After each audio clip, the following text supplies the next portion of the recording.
Psalm 91. He who dwells in the secret place of the Most High shall abide under the shadow of the Almighty. I will say of the Lord, He is my refuge and my fortress. My God, in Him I will trust. Surely He shall deliver you from the snare of the fowler and from the perilous pestilence. He shall cover you with His feathers, and under His wings you shall take refuge. His truth shall be your shield and buckler. You shall not be afraid of the terror by night, nor of the arrow that flies by day, nor of the pestilence that walks in darkness, nor of the destruction that lays waste at noonday. 1,000 may fall at your side, and 10,000 at your right hand, but it shall not come near you. Only with your eyes shall you look and see the reward of the wicked. Because you have made the Lord, who is my refuge, even the Most High, your dwelling place. No evil shall befall you, nor shall any plague come near you, your dwelling. For He shall give His angels charge over you, to keep you in all your ways. In their hands they shall bear you up, lest you dash your foot against a stone. You shall tread upon the lion and the cobra, the young lion and the serpent you shall trample underfoot. Because He has set His love upon me, therefore I will deliver him. I will set him on high, because he has known my name. He shall call upon me, and I will answer him. I will be with him in trouble. I will deliver him and honor him. With long life I will satisfy him and show him my salvation.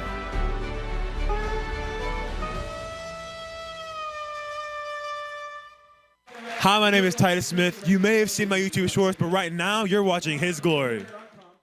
His Glory Partnership Spotlight, My Pillow. We want to support a great American Christian and patriot, Mike Lindell, what he's doing for this country. You can get all your household items from My Pillow, from towels to pillows to bed sheets to slippers to robes to pajamas, dog beds, comforter, mattress toppers, tons of products. I own them all right here in my hand. I have the slippers. They're incredible. They're like walking on pillows. We literally have the bed. We have 4 of the toppers. We have the sheets, we have the pillows, we have the towels, we have it all. And Creed, and this is His Glory, also have the pajamas. Everything from My Pillow is the best, the best, the best, and we want to support Mike. Use the promo code His Glory. His Glory to this edition of Take 5. I am your host, Kelly Hansen. Before we dive into today's show, I have a few fun announcements. As you know, we have some incredible products in our Kingdom series, and we are having a Kingdom product sale from Passover to Pentecost. You can get your Kingdom H2 hydrogen bottle for $25 off, Kingdom Fuel for $17 off, Kingdom Candy is now $7 off, and Kingdom Cup will be $5 off. So go stock up before the sale ends. Now, the War on Truth is being released on May 17th. So buy your tickets for the Time to Save America is Now event at hisglory.me/events/the War on Truth. And remember to pre-record your DVDs as well to share with your loved ones. Our wonderful partners at Chronology are having a BOGO, buy one, get one free sale. Visit them at our partners page, and they are also offering free shipping and 15% off discount. And you guys, I cannot stress enough how important the role of Rebellion's fierce immunity has played in my health. This wonderful supplement strengthens your immune system, improves cardiovascular health, reduces inflammation, combats viral infection, and increases energy naturally. So go now and use promo code HISGLORY for 10% off. And one more incredible product that you can find on our partners page is Beamer. Beamer stands for Bioelectromagnetic Energy Regulation. Beamer is an FDA Class 2 cleared consumer medical device that stimulates healthy muscles to improve and facilitate muscle performance. This stimulation temporarily improves local blood circulation, all in just 8 minutes, twice a day. So go check it out. Now, today, we have a guest who is a mechanical engineer turned biblical scholar, I would say. In a way, in his journey with Christ and reading through the Bible, he discovered a revelation, whether by his training as an engineer or through a divine intervention of the Lord. His mind was opened to a new discovery about the tabernacle that we read about in Exodus. He has written now 2 books called Eat Like Jesus, Returning to Kosher Christianity, and The House of El Shaddai, and has founded Project 314. Andrew Hoy joins us now to take a deeper dive into Project 314. Andrew, thank you for joining us. Welcome. Thank you, Kelly. Good to be here. Great. Well, we are so excited to unpack what you have learned when you were reading through the book of Exodus. Can you start us off? Just tell our viewers a little bit about what happened as you were reading through. I know you weren't really trying to discover anything, but what did you discover? Yeah, I was kind of on a tangential Bible study. I had no interest in the tabernacle in particular, so I'm kind of started as a word nerd, getting into the etymology of different things. So in that, I found myself in the book of Exodus looking at the tabernacle curtains. It's one of those verses that everyone starts to nod off or spiritualize away in some other way. You get a lot of strange explanations for like all these details of the tabernacle. Everyone knows that they must be important, right? And so you go in there and it's like, all right, what's hiding here? And so I started trying to map out, how it was. And my dad was an engineer, so he used to say FBD with TLC, which translates to free body diagram with tender loving care. So he's like, when in doubt, draw it out. So I started, drawing out how these curtains must be arranged. And so I started looking at the math with that. And I'm like, well, if you add these all up, it's 315. And then I'm thinking, wow, that's close to pi, the pi multiple. And then took a look at Exodus 26:13, and then I saw it's talk about subtracting another cubit. And so a chill went up my spine, and I just like eureka moment. And that was like I knew I found pi in the Bible. And from there I just started pulling the thread, and I just couldn't put it down. So. And so you saw that there was a significance, being an engineer, seeing pi in the Bible.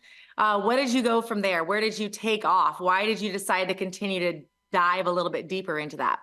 Well, in my Eat Like Jesus book was a little bit of a painful process. When I say painful process, this is the nature of all writing. It involves a lot of soul searching, outlining, revision.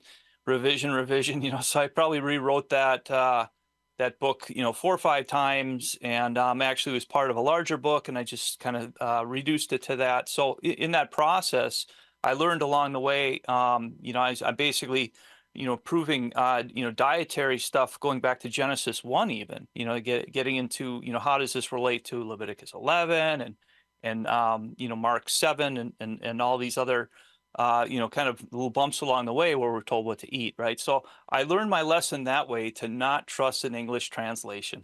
And I hate to say it, it's like taking away someone's Santa Claus, but that's the beauty of it. Like once like Santa's not real, there's greater things, than Santa Claus and that. So it was a lot like that, where that discovery of, or that the pain that I went through and the other things, it just brought to my attention, hey, you gotta dig deep. You gotta look at what the original text is saying. So I also spent some time in Israel learning Hebrew. So that came in awfully handy, and being able to weed through it all. So. Yeah, and what was that journey like? I know that you did decide to go and learn Hebrew, which I would love. I think a lot of our viewers would love to know and be able to read the Bible from its original text. What was it like discovering the original text, reading it in the original language, and how long did it take you to actually learn Hebrew? Well, I guess there's different levels of learning, So I spent about a year in Israel learning, and I also was self-taught some a little bit before then, and then afterwards, keep on studying, just trying to build vocabulary. There's books out there that show one on Edenics. It talks about how the English language is we've got a lot of words in our English language which are very related, like sof, like soffit, it's this idea of threshold, and we have yam sof, which is the like the Red Sea, which is the sea of what the threshold. It's where the Israelites came in across into the promised land. And so that was like a holy threshold that was, so you start seeing this, and you have soffits in our doors, right? And this is part of just there's more Hebrew. People know they're speaking more Hebrew than they realize. And so yeah, I guess I want to try to encourage, viewers. It sounds really scary, but it's learning a different alphabet. Usually you're 3 when you're learning an alphabet, right? So Yeah. or maybe 4. So don't be discouraged, don't be intimidated. It's just a one day at a time thing. But yeah, so I'm still learning. So That's awesome. And at 3 or 4, you are a sponge, so as we get older, it is a little bit harder, but I love that you got at it and you decided. One thing that I love too is that you are a self-proclaimed literalist who can be entertained by trivial nuances to the point of annoying others. I think we can all feel that way sometimes when it's kind of our niche. But when you started to discover, when I read through the book of Exodus and I'm getting into the building of the tabernacle, yeah, like you said, you feel a little lost. Why is this significant? Why are we hearing about them threading together all these different curtains? You see 5 and 6 and then the loops. And why did you find that significant? When did it really click and hit you that this is significant? This is something I need to pay attention to. well, when I found pi, that was one of the things. But this is a lot like a game of Simon Says. You remember playing that when you're, again, 5 years old, and Simon Says, pat your head and rub your tummy. What Simon didn't say. So this is part of a 6-chapter string of Simon Says. When I say, and the Lord said to Moses, or the Lord said to Moses and Aaron, da da da da. It's like this is like 6 chapters of content. He's kind of like a parent, like, pay attention now. I'm going to tell you some cool stuff. And the reality is if we don't think that's also red letter Bible, this is thus saith the Lord. Leviticus has more red letters in it than thus saith the Lord text than any other book of the Bible. And so preceding that is again the tabernacle. The tabernacle is mentioned like 50 chapters of the Bible. When I say at least, there's a lot of different ways. So if you look at the whole back end of Exodus, it's like it's all about them putting the house together. So he's basically saying, make a sanctuary for me, so I may dwell in their midst. And this is the only commandment we've ever been. It's never saying, I want you to build me a mega church. I want you to, make stadium seating for, all of our things, and the downshift, put the premium coffee cup in the, everyone's like looking at the cup holders in the bench, but he's like, I want you to make this house for me, and this is really a house made for his glory as well as for our. It's for the cohabitation. It's in our midst. There is the personal side of it, but there's also the public side of it, the communal side of it, and that kind of is forgotten about. The idea of the Shekinah or Shekinah, the glory that fell, right? So to have that presence, I think it would be a great thing. So. And why do you feel like in these times, right now, in this day and age, you've created this Project 314, getting the message out to as many people as you can. Why would you say that this is important to our walk with Christ now? Well, there's a lot of different whys, and the whys vary from person to person. Take, for example, the anatomical side of it. Over my shoulder here, that's the dome. That's what you get when you follow the directions literally. This isn't me being creative. Some people have said, oh, boy, you're creative. It's like, no, this is not about my creativity. This is about me being hyper literal, and it talks about these different parts. Make sure you make it according to the pattern shown to you in the mountain. And that inn is Bet, so it's Bet Har, it's mountain house. Well, guess what? When a woman becomes pregnant and she conceived, this idea that tahar in the Bible is referring to a woman's pregnancy, and so we don't say in the West, it's like, hey, look at that woman over there, she's mountaining, but biblically speaking, that's kind of the language that's being hinted at. So I've been sharing this since like 2015, and the first time I shared that, there was a mother in the audience, and she came up to me and she's like, she's in tears, and like when I told her about that, how this related to her, it touched her to the point of weeping. So this whole idea of that, our house, our bodies are likened unto what? The house. So we're made in God's image, and the guy who put this together, his name was Betzalel, which means house in God's image. So this whole, like, do you want to know about God? Do you want to know about his image? Well, he gave us this house. He gave us these really explicit instructions, and they were given for a reason. So. And I just want you to know I had twins. So I can tell you right now, I felt like a mountain was forming inside my body when I was having those twins. So I do love that you take that and you make it something that we can feel, that we can touch, that we can relate to. And so what we're going to do now is I'm going to click over to a quick commercial break. And then when we come back, Andrew, I really want to unpack Project 314 a little bit further, talk about your books, but stay with us. So much more to unpack. We'll be right back. I'm excited to announce we're having a huge MyPillow spring sale. And here's a few examples. Buy one of our MyPillow 2.0s, you get another MyPillow 2.0 absolutely free. Made with cooling technology, the best pillow ever just got even better. And this just in, 9 brand new colors and styles of our Percale bed sheets. They're made with the finest long staple cotton, and now you can save 50% or more. That's as low as $24.98. And for the first time this year, I'm bringing you our My Slippers and Sandals for as low as $25 a pair. So go to MyPillow.com or call the number on your screen. Use your promo code to get your MyPillow 2.0s. Buy one, get one free. Percale sheets as low as $24.98. My Slippers and Sandals as low as $25 a pair. And for a limited time, when you order $75 or more, your entire order ships absolutely free. Times are changing. Silicon Valley Bank, they can talk about poor management. I know a lot has been said about that. So all the stuff that they called us crazy about years ago is now all of it's coming true. He said that there's instability everywhere. It's panning out today, certainly in the banking sector. For how long is anyone's guess? I'm gonna probably pick up some more too, because I know it's happening and I feel it happening. The reason I call it God's money is you can't fake it. You know, you can fake it with a fake ETF, like a gold ETF or a silver, which I don't touch because it smells as bad as the guys that printed that crap. Starting March into April into May. So it's going to be crazy what's coming, and those that are prepared are just really going to be celebrating like they've never celebrated before. You need to have those smaller coins to be able to barter with. Visit our partner, Beverly Hills Precious Metal Exchange, on His Glory Family Partners. And welcome back. We are here to unpack so much more with Andrew Hoy.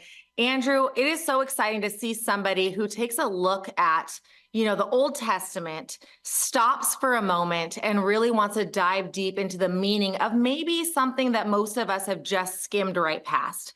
So we were talking right now a little bit about just the connection between our bodies as the tabernacle, as a holy temple, and also what we see in Exodus, where Moses is asked to build the tabernacle.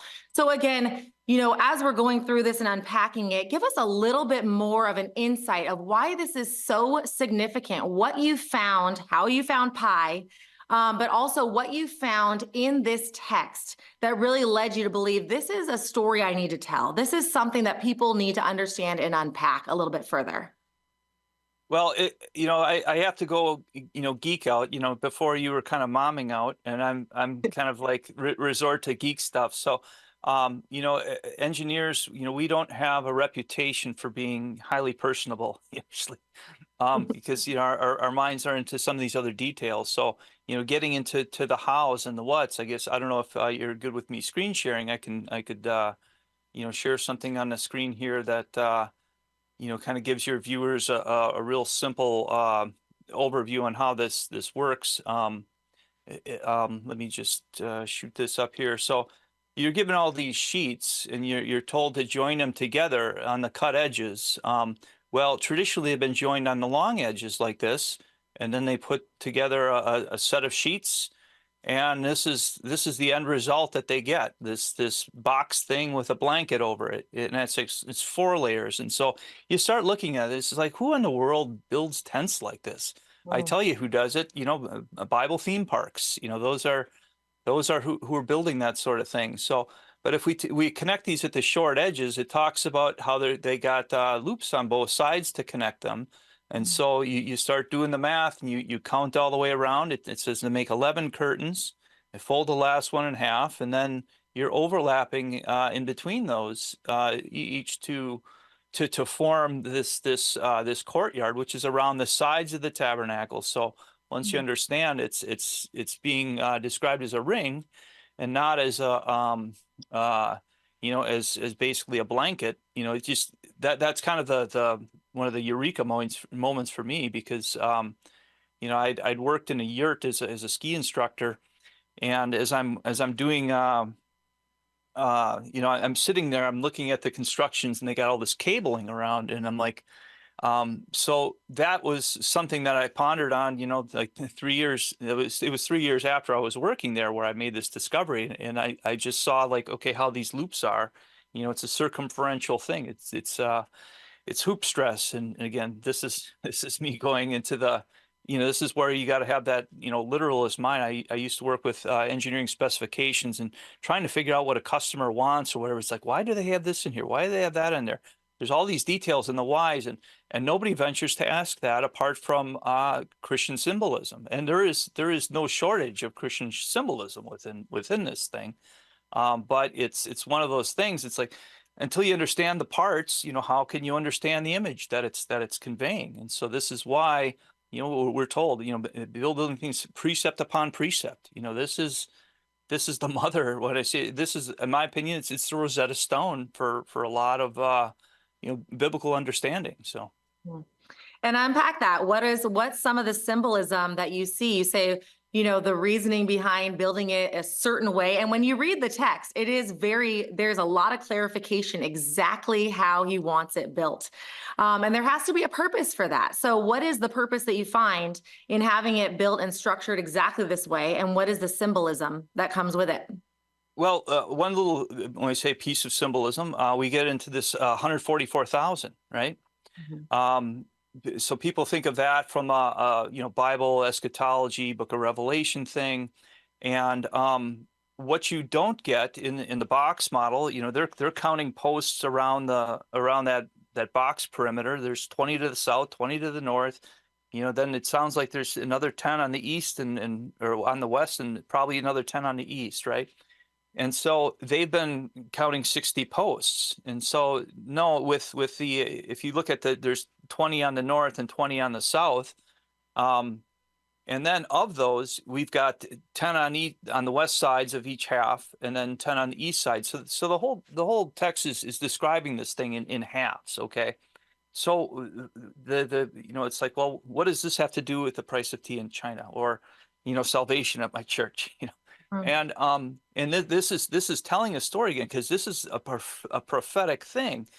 There's 100 pieces of silver that are inside the tabernacle. On the outside, there's 42 with the ring, and actually there's a total of 44, because there's 4 gate posts, and some of these things are being served in the capacity of overlap. So until you understand the pattern, it's like, well, you don't see that there's 144 in there. So if this 144 is it's an expression of the 144,000. This is another, 12, 12.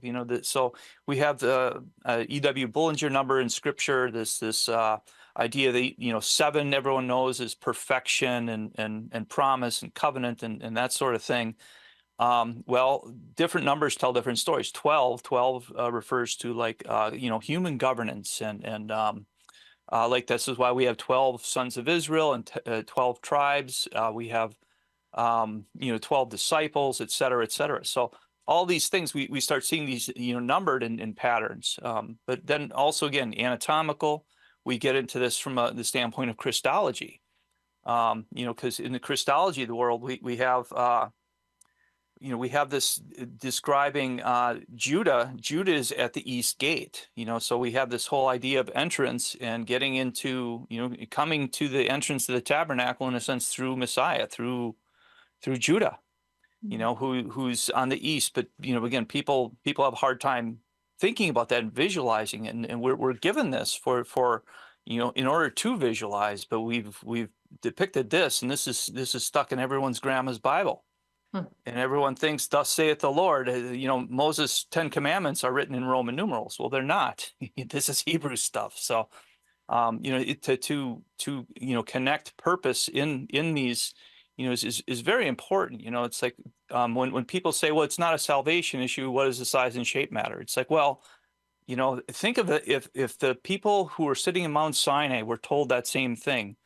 So they're all sitting there, and Moses is coming down. He says, "I want you to build this," and they say, "It's not a salvation issue." You know, can you imagine? Like, I don't know. I'd be looking for lightning bolts and fire and brimstone at that point, because it's like, you know, to just thwart that and treat it as if it's nothing. Mm. But this is what we've been kind of conditioned into. It's like, this doesn't mean anything. And you know what? This thing doesn't. I call it the shoebox. It looks like a shoebox. It doesn't mean anything. And people are always trying to fit in their Christologies and so forth and so on. And, you know, just talk in mystical terms. It's like, no, these are structural, functional things, and they're symbolic. But until you learn the Peshat, until you learn the simple text, how are you going to learn the depths? You know, you can't. So this is why I've got, dare I say, the House of El Shaddai. I'll do a quick product plug. Yeah. This is my book. I have this. It's on Amazon, on my website, etc. I go through here a lot of tabernacle books. Go and do a look inside. You know, use the previewing tools that you have on those sales websites, and you'll see pretty much none of them reference Exodus 26 and 27. You know, they just start with this preconceived thing of, this is the box, this is what it looks like, and, you know, here's the Holy of Holies and blah, blah, blah. So they're jumping far ahead. And I'm saying, no, we're going back to the text. We're going to start, you know, Exodus 26, verse 1. I'm going to show you that. I'm going to show you verse 2 and verse 3. You know, I'm going through there, you know, very systematically, because I have to, because I need to correct, you know, this wrong understanding. You know, if this is for his glory, that's why we're given this plan.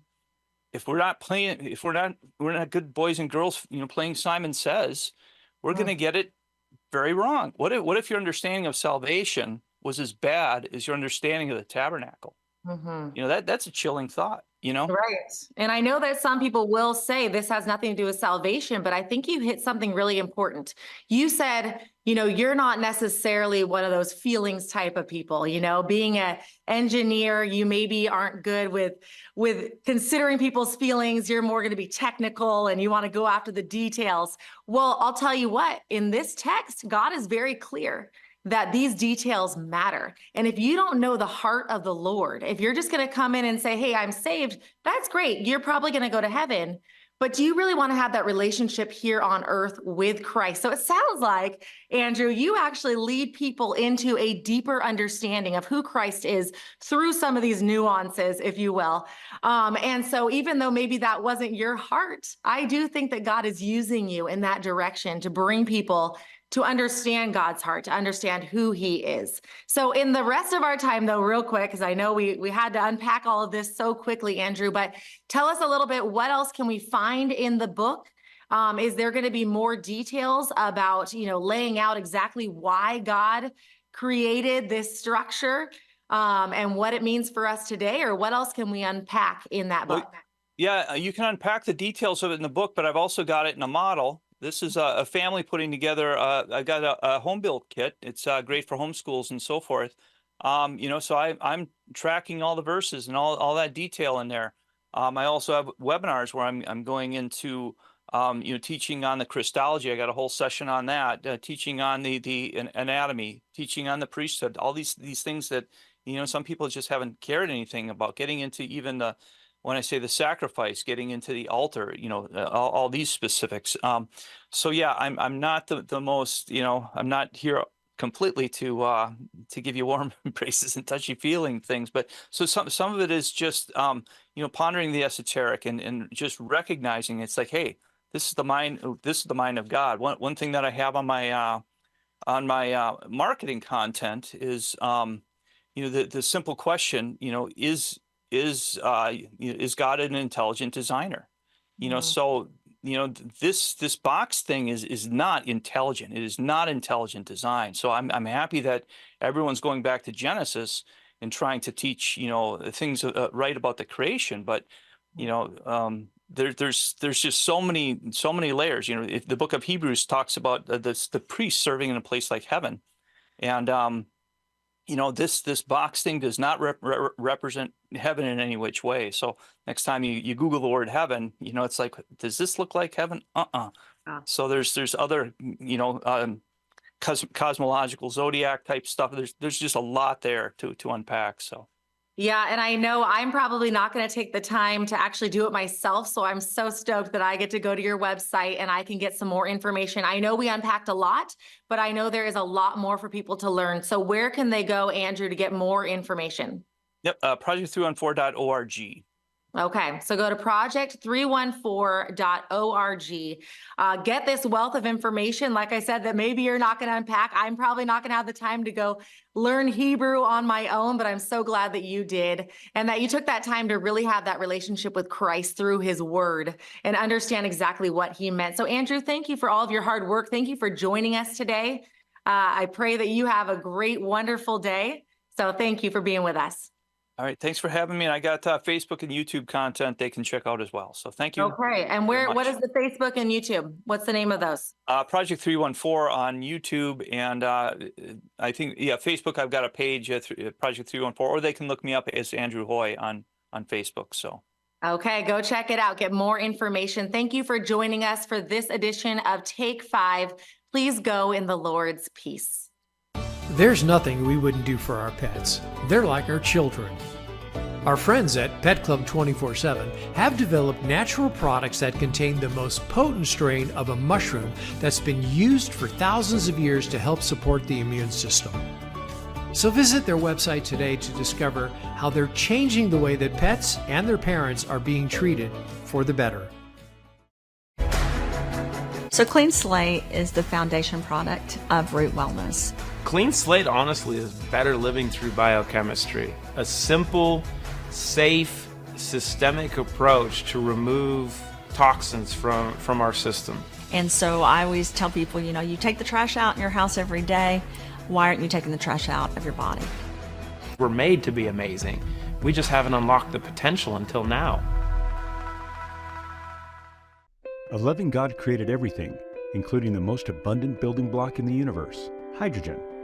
Molecular hydrogen has been shown in over 1,700 scientific studies to have tremendous health benefits, including improving digestion, reducing oxidative stress, reducing inflammation, and improving brain function. Did you know that many feel that hydrogen has a spiritual component as well? Some are even calling it the God particle. When our bodies are functioning at their best, our minds are clear and our spirits are lifted. And that's exactly what molecular hydrogen can do for us. By improving our physical health, it also has the power to enhance our spiritual well-being. You're invited to care for your body and your spirit by incorporating molecular hydrogen into your daily routine. Go to holyhydrogen.com and use promo code HISGLORY at checkout to save $100 on your purchase of your Lord's HydroFix today. Let the benefits of hydrogen work for you. May God bless you and your health journey. Remember, His Glory for $100 off. Welcome His Glory to this Partner Spotlight. I am Kelly Hansen, and I am so excited to talk with a good friend to His Glory Ministries. Today, Americans want delicious beef, but we also want tasty, safe food to eat if we find ourselves in a time of despair. Food security for our family is top priority now and in the future. You should demand a company you can trust. This veteran-owned company is proud to provide clean, mRNA-free, premium Texas beef, freeze-dried and ready to be eaten today or in a decade. So today we have the owner and outspoken influencer, JD Rucker, with us to discuss his company, Prepper All Naturals. JD, how are you doing today? Kelly, I am doing fantastic. Thank you so much for having me on. And you were just saying you're all over the place virtually, talking about your beef and your Prepper All Natural. Tell us just a little bit about your company. How did you get started? Sure. So, yeah, it's funny because I had started off with my very first partner, Jason Storm Nelson, who he's a good friend of the team as well. We were talking one time about putting a show together, right? And then he started saying, "Oh, I could do a bit about prepping." I'm like, "Oh yeah, I could do. I love prepping. I'm a prepper." He's like, "Really?" And we started just trading secrets and talking about things. And all of a sudden, it's like, "Oh yeah, we like those guys, but I really don't like their beef." It's like, "Oh my gosh, neither do I." It's like we can't find anybody who has decent beef. It's all beef crumbles. It tastes like meat flavored porridge. And he's like, I know. And the next thing you know, it's like, what? Wonder if you can do freeze dried ribeye. I wonder if you can do freeze dried New York strip. You know, I mean, he's a veteran. I'm out here. I grew up in Oklahoma. I like my beef. You know what I mean? And I don't want it like the junk. And so we started talking. It's like, well, why not? You know, why not try? We thought things are going to get crazy. And I think a lot of Americans think that, and rightfully so. And if they're going to get crazy, then you might as well have good quality food to be able to feed your family. Like you said, just in case there's an emergency, just in case people are stuck bugging in or bugging out, in case they have to hole up and there's lockdowns or whatever, martial law, chaos. I don't want to be a fear monger here. I'm just saying it is realistic to think that at any point in the near future, things could go south. And so we decided, you know what? Let's fill that hole and become the only company in the United States of America that offers long-term storage ribeye, tenderloin, sirloin, New York strip, and not the meat flavored porridge that's out there in the market today. And we appreciate that, because even if doomsday does come, I don't want to be eating some nasty porridge. So what sets your company apart? What kind of ingredients do you have that makes it taste delicious and last so long? You know, I wish I had a bag here. If I had the bag with me, I could read the list of ingredients. Let me see if I could remember it. Oh, that's right. It's only one. It's beef. We don't even add, it's just one ingredient. We don't have to add any preservatives or anything because it's cooked sous vide, freeze dried, and then put into Mylar bags with oxygen absorbers. We could add salt. We could add, spices. We chose not to because we want it to be wide open to anybody's diet. Anybody that can eat beef, even if they can't, maybe they're on a low salt sodium diet, or they're on, they're allergic to something, as long as they can eat beef, that's all they're getting. We're just getting them freeze-dried beef, and they can take it, rehydrate it in warm water. They can rehydrate it in beef broth. That's what I do personally. And then they can flavor it themselves. They can flavor it with soy sauce, put it in a stew, add it to chili, or again, just rehydrate it, throw a little bit of salt and pepper on it, and it's good to go. So we did that intentionally because we want it to be as wide open as possible. And then you can just flavor it yourself. Now, we see beef prices on the rise. So why do you believe that people should be stocking up on beef right now? Why is it beneficial, even if we don't see doomsday, even if, society doesn't go down in a hurry? Why is it good for us to stock up on beef now? I have said for a long time that beef is under attack, and it really is. Yeah, the beef industry in the United States of America has been under attack for years. But it's been in the last say year or two that it's been very hardcore under attack, getting hit from every direction. We're seeing the prices rise. We've all seen inflation here in the United States, but beef inflation has actually outpaced the vast majority of other foods, especially other meats. There's a reason for that. And I actually don't know what that reason is. I don't know why they talk about it. It's like, beef climate change, beef disease, beef allergy, beef bad for you.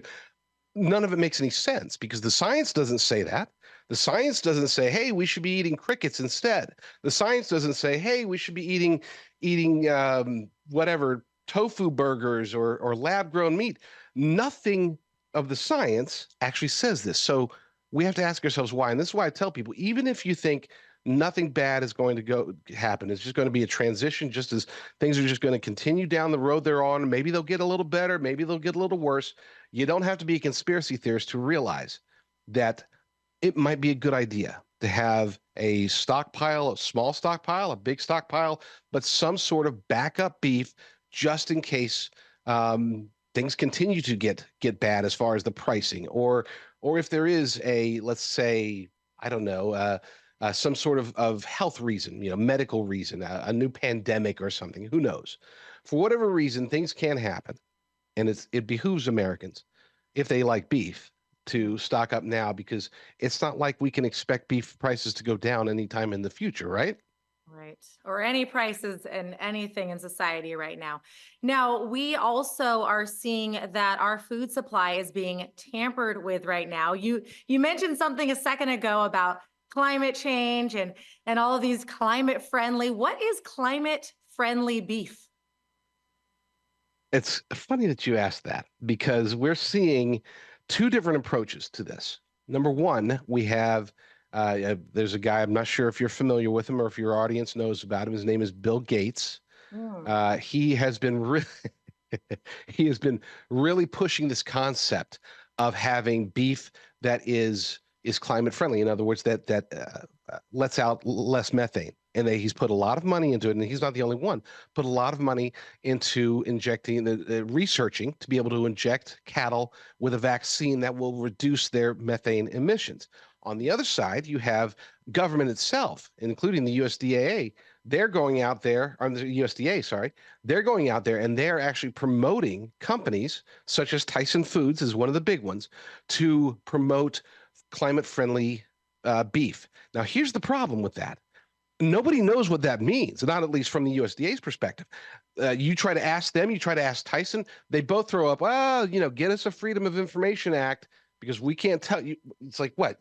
If you're doing something that you're proud of, if you're doing something that's on the up and up, you're not going to tell people to go out and get a Freedom of Information Act request. You're going to say, oh yeah, no, this is climate friendly, and here's why.